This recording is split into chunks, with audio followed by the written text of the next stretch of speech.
Now to an ongoing West 2 News investigation. Thousands of patients across Florida struggling with cancer, chronic illness, or pain are being denied their doctor-prescribed medicine. Today, a special Senate hearing in Washington, D.C. focused on this issue, specifically the issue of drug quotas. West 2 anchor Brett Conley is in D.C. for the hearing. He joins us live now from the Capitol. And Brett, today's proceedings really laid out how quotas affect patients. Yeah, Jim, we've spoken to so many patients down in Florida that told us they go to their pharmacy with their legally prescribed pain medication and they are denied. The pharmacist tells them they don't have that medication or there is a shortage.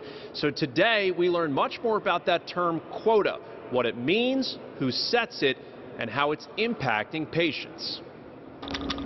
A discussion about pain medication quotas reaches the U.S. Senate. Patients often hear from their pharmacists there's a shortage of prescription medications.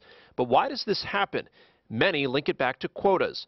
But there's a large difference between the one wholesalers use to supply pharmacists and the one set by the DEA. We have no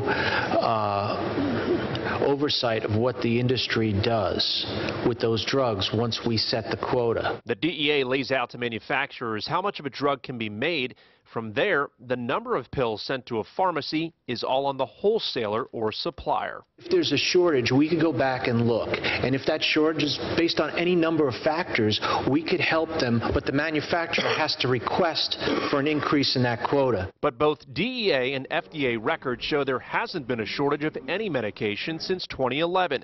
Still, that didn't stop a scathing review of the DEA's performance in managing the drug quota process. To find that they had no performance measures was surprising.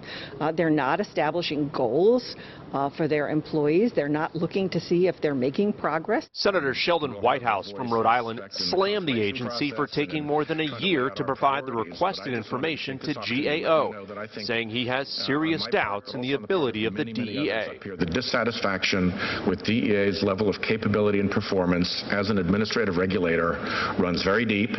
It is very broad.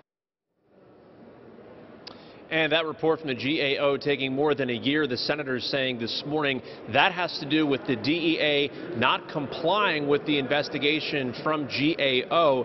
Coming up on West 2 News at 6, we're going to have much more on that report. Live in Washington, D.C., I'm Brett Conley, West 2 News.